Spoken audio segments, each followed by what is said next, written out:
أأنتم أشد خلقا أم السماء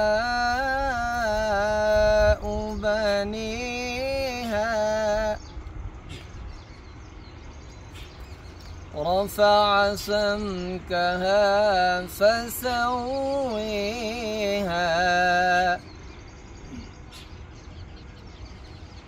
وأغطش ليلها وأخرج ضحيها والأرض بعد ذلك دحيها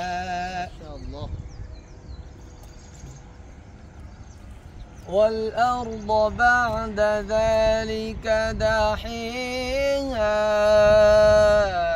أخرج منها ماءها ومرعيها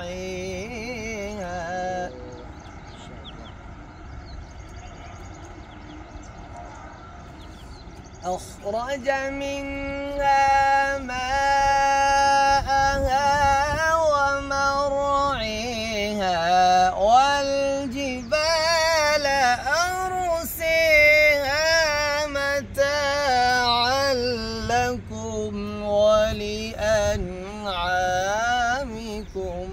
ما شاء الله سبحان الله.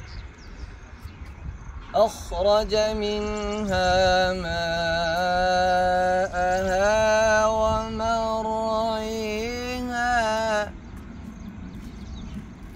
والجبال أرسيها متاعا لكم ولأنعامكم.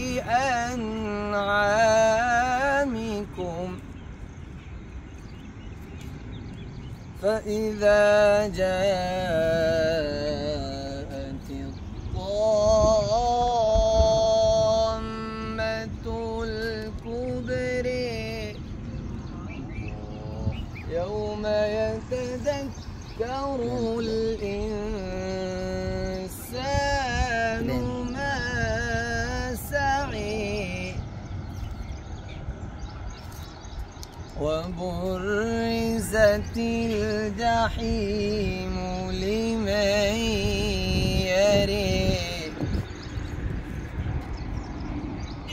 فأما من طغى وآثر الحياة الدنيا فإن الجحيم هي المأوى.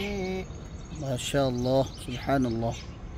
وأما من خاف مقام ربه ونهى النفس عن الهوى فإن الجنة هي المأوى. صدق الله العظيم. ما شاء الله ما شاء الله سبحان الله.